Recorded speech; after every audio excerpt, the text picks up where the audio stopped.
Përshëndetje të nderuar teleshikues, jemi këtu në studion qendrore të televizionit Apollon. Së bashku do të njihemi me të rejat e fundit nga vendi, rajoni dhe bota. Në asamblen e CDI të zhvilluar në Sao Paulo të Brazilit, është zgjedhur presidenca dhe drejtuesit e rinj të CDI. Kryetari i Partisë Demokratike Sali Berisha është zgjedhur zëvendës president i CDI, unionit më të madh të partive të qendrës së djathtë në botë. Në presidencë nga Europa janë gjithashtu kryeministri i Kroacisë, kryeministri i ardhshëm i Slovenisë dhe kryeministri i Hungarisë. Sekretari i përgjithshëm i CDI është zgjedhur Antonio Lopez Isturiz White, ndërsa presidenti i CDI u rizgjodh Andres Pastrana. CDI është e përbërë nga 115 parti të qendrës së djathtë nga Europa, Amerika e Veriut, Amerika e Jugut dhe Azia. Antarët e saj drejtojnë disa prej vendeve kryesore të botës, përfshirë Shtetet e Bashkuara të Amerikës. Thank you, Mr. President. I'm very honored with the trust and honor that you did.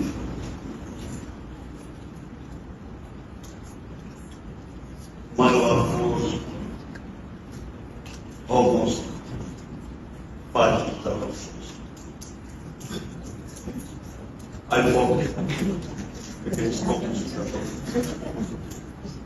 Now, I fight in authoritarian dictatorship.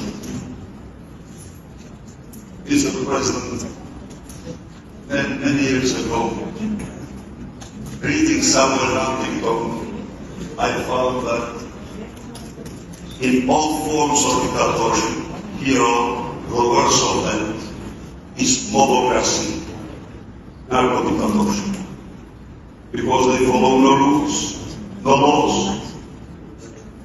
And so we face the same thing. I take this occasion to assure you that with your help, with your support and the support of our friends, we will do every best, everything that needed. My nation gets free and install again rule of law, human rights, democracy. I would like to conclude, Mr. President. In my humble experience, I think when I look since the 90s, a big problem was our stand toward extreme left. Extreme left represents today the greatest threat probably of humanity. Extreme left is not like it was before, concentrated in Marxist-Leninist groups or parties. It's now widespread, unfortunately, very largely in civil societies sponsored by George Soros. It's very largely widespread in media controlled by them. And the left is paying the price. Is paying the price, but the left deserve to pay the price. Of course, we are also paying the price. We don't deserve it. However, I think it's time for us to review how to secure our values from extreme left ideology, which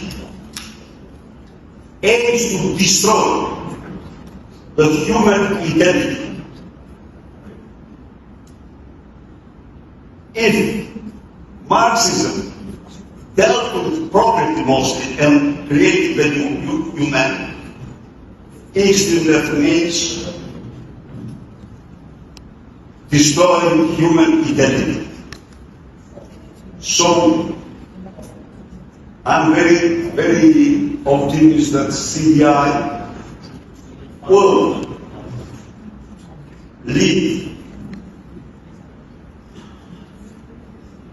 our efforts, the efforts of free people, to secure and protect the values that are shared very freely.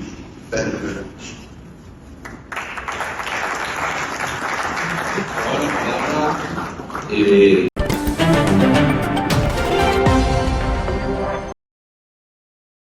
Dy gra shqiptare po bëjnë emër në fusha të ndryshme të artit dhe arsimit, duke promovuar kulturën dhe gjuhën shqipe jashtë vendit.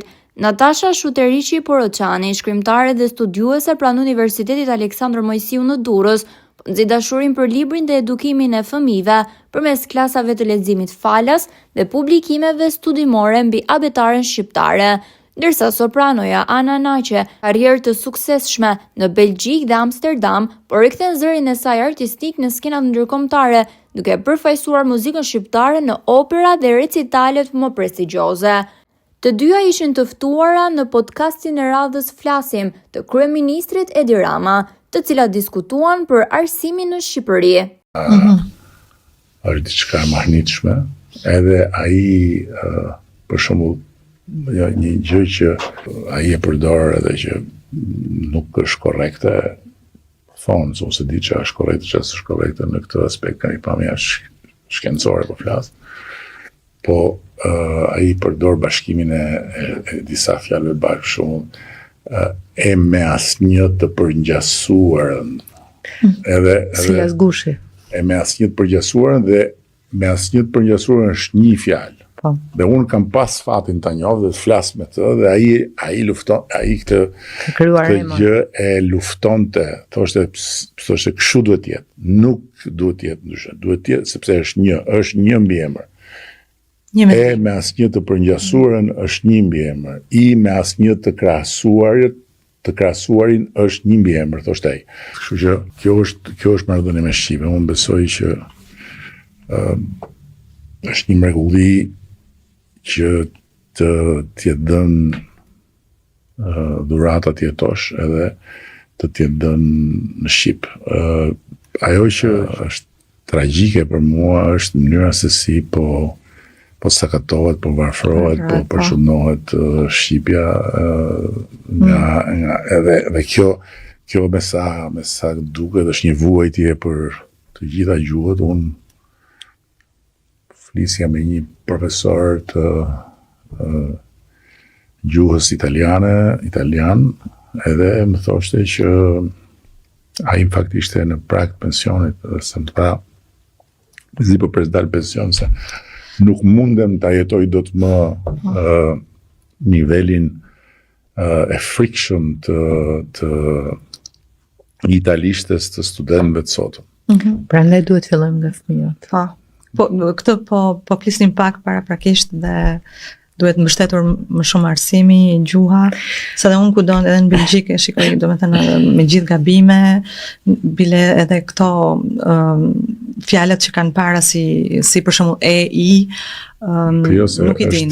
Tani më është futur virusi deformues i komunikimit shpejt nëpër telefona, shkurtimet, heqja e për shembull shenjave të piksimit. Viktima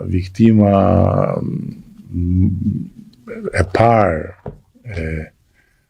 e gjuhës shqipe, jo sot, po e para që kur hyri kompjuteri i parë këtu në këtë vend është ë-ja. Edhe ç-ja. Edhe ç-ja. Dhe unë më kujtohet kur shkova në Ministrinë e Kulturës, unë vura një job për ata që i bënin shkresat pa ë. Dhe unë nuk firmosja shkresa pa ë, pastaj u bë të nashme sepse që në fakt te kompjuteri është shumë e thjeshtë, ti bën vetëm një manovër aty dhe ti tani kanë dalë dhe tastiera. Ti mund ta përdorësh ënë dhe s'ka problem, por imagjino tani në celularët e në këto, megjithëse Megjithse ëja Ka dalë tas tjerat më është do shfaqet dhe zhduket sipas masës përdorimit, po është shumë është një katastrofë. Gartë koha për një reformim kurrikular në arsimin e mesëm të lartë, sidomos në lëndët e gjuhës e letërsisë, në mënyrë që të arrijmë të vrasim sadopak analfabetizmin. Ne rikthyem gjuhën. Po, në shkollën e mesme, se kishin hequr fare. Tani, unë kërkoj një rikthim tjetër. Unë kam luftuar atëherë dhe i thosha gjuha shqipe duhet rri deri në universitet dhe duhet rri deri në fund. Kam thënë qysh atëherë që ne gjuhën shqipe duhet ta fusim në të gjitha në të gjitha radhët, në të gjitha nivelet e shkollimit, një dhe tjetë me detyrim. Dhe kush nuk flet shqip dhe kush nuk shkruan shqip, s'duhet marrë diplom fare as për asgjë tjetër. Sikudo. Kështu kam.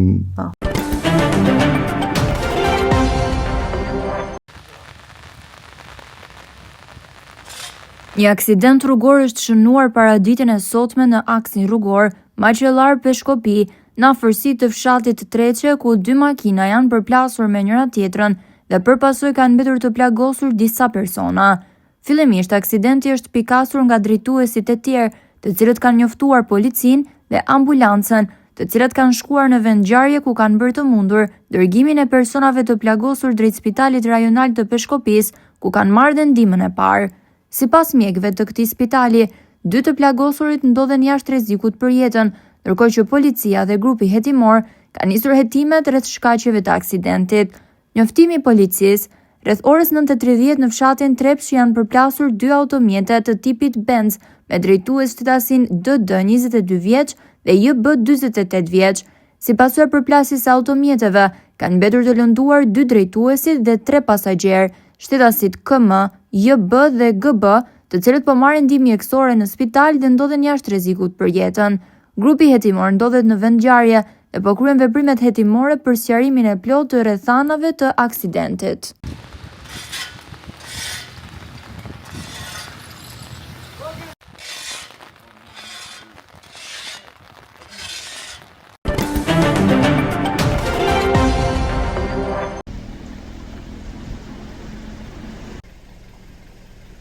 Ujërat e Vjosës në Fier janë duke u tërhequr, ndërsa pritet që lumi Seman të ketë rritje prurjesh në orët në vijim. Banorët e zonave të ulta përgjatë shtratit të Semanit u është komunikuar nga emergjenca civile që të marrin masa parandaluese për të shmangur dëmet që mund të shkaktojë vërshimi i lumit. Aktualisht Semani ka dalë brenda argjinaturës, duke përmbytur toka bujësore, stalla dhe ekonomi familjare në disa zona.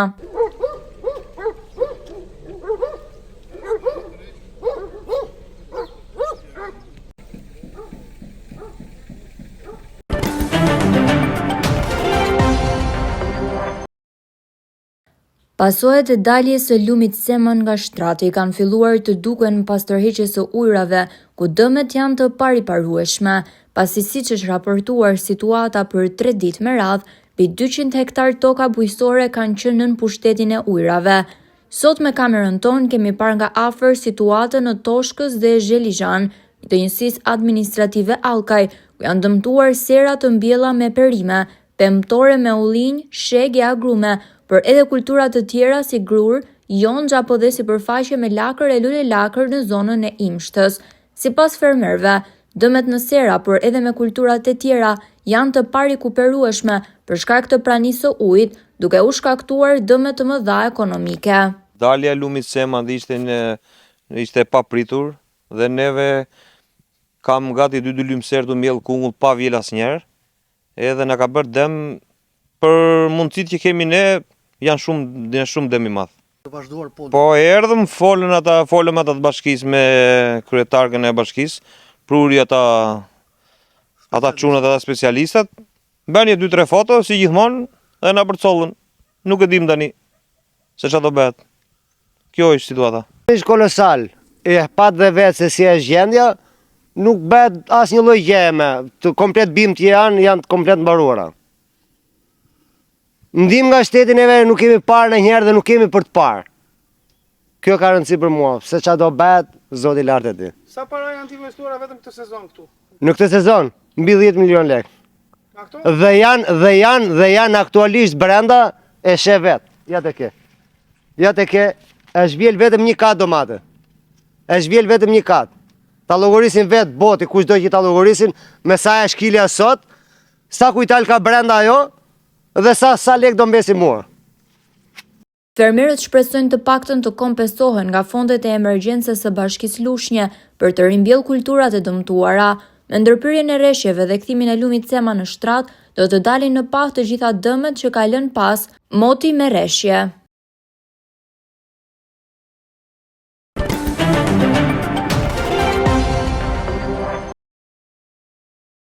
Pamje shqetësuese vijnë nga fshati Goriça në bashkinë Dimal, ku qindra sera të mbjella me domate dhe sallator janë përmbytur nga rreshjet e dendura dhe prurjet e lumit Ceman.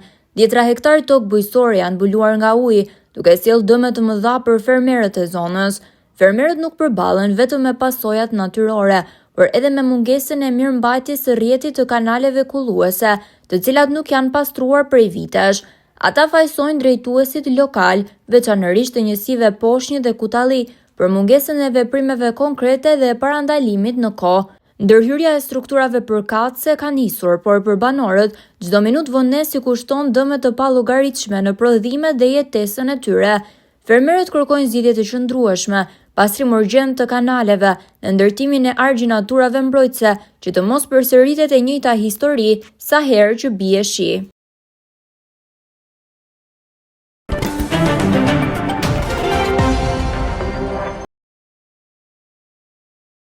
Këto pamje vijnë nga fusha e Maliqit, ku rreshjet intensive dhe prurjet nga lumi e kanalet kanë përmbytur qindra hektar tokë bujqësore.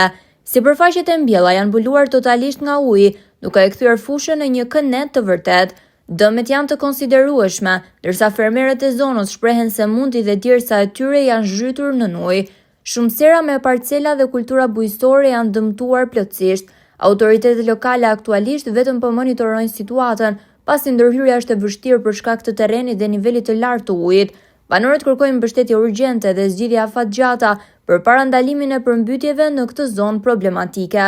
Fermerët e dëmtuar kërkojnë që qeveria dhe bashkia të vlerësojnë urgjentisht situatën dhe të nisin procedurat për kompensim të dëmeve.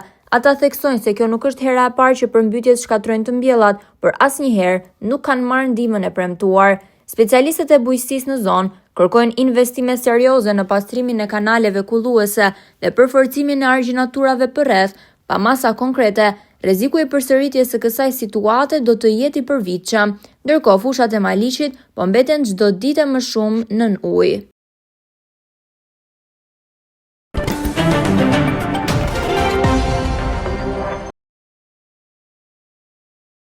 Të paktën 25 familje janë evakuar nga fshati Çuk në bashkinë e Sarandës si pasojë përmbytjeve. Familjet janë strehuar përkohësisht nëpër çadra, ndërsa banorët e tjerë janë shpërndar ndihma emergjente. Evakimi u bë pas çarjes së argjinaturës së lumit Bistric. Situata nga moti i keq vazhdon të jetë problematik edhe në qarqe të tjera. Në Fier lumi Ceman ka dalë nga shtrati duke përmbytur disa stalla dhe pemishte në Mbrostar. Në zonën Ngurrës, Imësh në Lushnjë, nën ujë mbeten 200 hektar tokë bujqësore për shkak të daljes nga shtrati i lumit Ceman. Në Vlorë, niveli i lumit Vjosa luhatet nga 7.8 deri në 8.3 metra.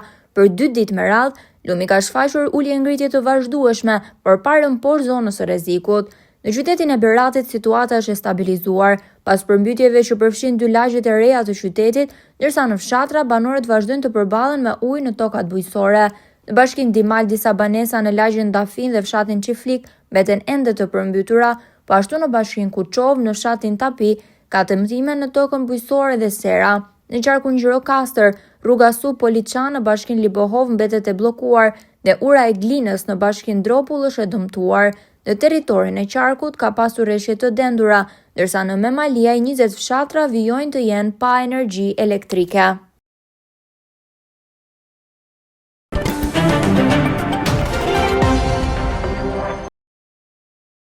Ulja e temperaturave në zonat malore të vendit ka sjellë rreshje të dëborës. Në Shkodër janë zbardhur zona turistike të Lëpushës dhe Vërmoshit, ndërkohë 2 borpastruese punuan gjatë natës në aksin Hanihotit Dogana Vërmosh për të mbajtur të hapur këtë segment. Ndërkohë nuk raportohen për probleme. Nga ana tjetër, pavarësisht situatës së motit, Bujtinat në këtë zonë janë në pritje të vizitorëve. Edhe zonat malore në Kukës dhe në Bulqiz janë mbuluar nga dëbora. Rreshtet kanë rënë në lartësitë mbi 1000 metra, ndërsa kanë përfshirë edhe një sër fshatrash. Ndërkohë, të gjitha akset janë të hapura, pavarësisht se në disa prej tyre apelohet për kujdes për shkak të rrëshqitjes së dherave dhe gurve. Edhe në Librazh, në fshatrat Stëblev, Qarrisht e Marat ka pasur rreshje dëbore. Deri më tani të gjitha akset janë të kalueshme dhe nuk raportohet për problematika. Rreshje dëbore ka pasur dhe në juglindje të vendit, kryesisht në zonën e Dardhës, Vitkuqit dhe Shtyllës, ndërsa në terren ndodhen kontraktorët për mirëmbajtjen e rrugës. Aktualisht situata paraqitet e qetë, pasi dhe rreshtet nuk janë intensive, ndërsa nuk evidentohen probleme me qarkullimin e automjeteve momentalisht.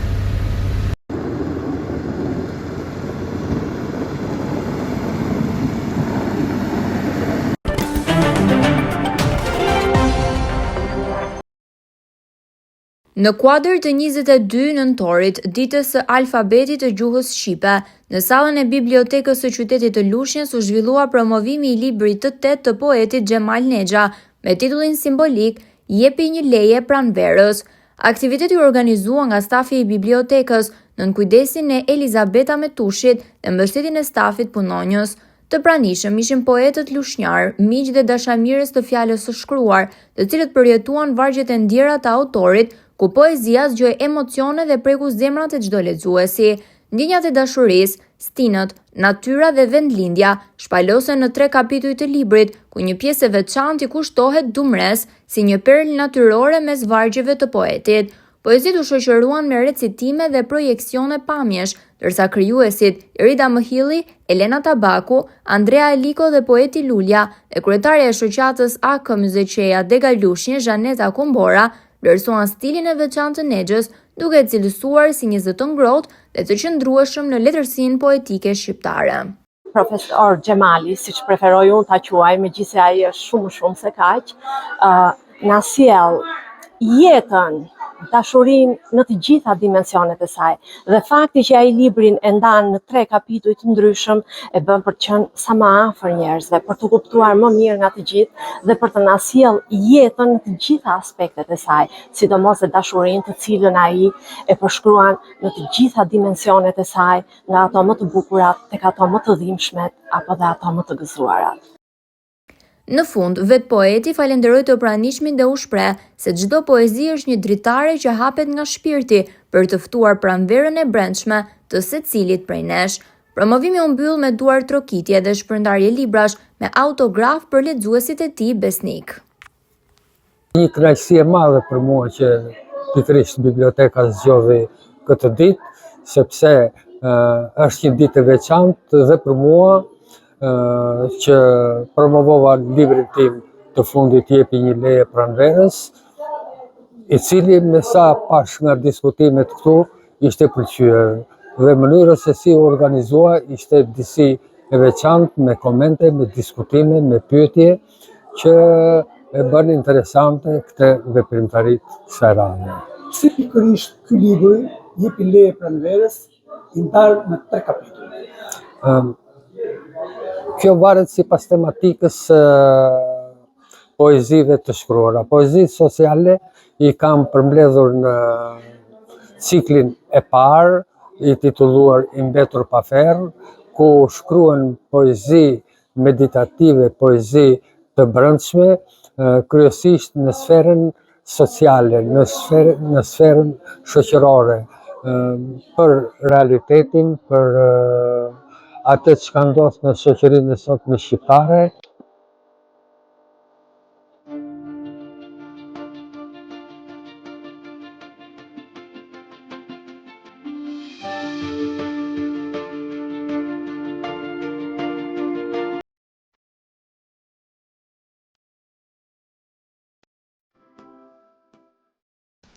Kjo ishte gjithçka e përgatitur për këtë edicion informativ. Dhe doja të rikujtoja se televizionin Apollon mund ta ndiqni në të gjithë Shqipërinë nëpërmjet platformave Tring, Vodafone dhe One, gjithashtu në të gjithë botën dhe në Shtetet e Bashkuara të Amerikës nëpërmjet platformave IPTV, Alp TV dhe Mac TV.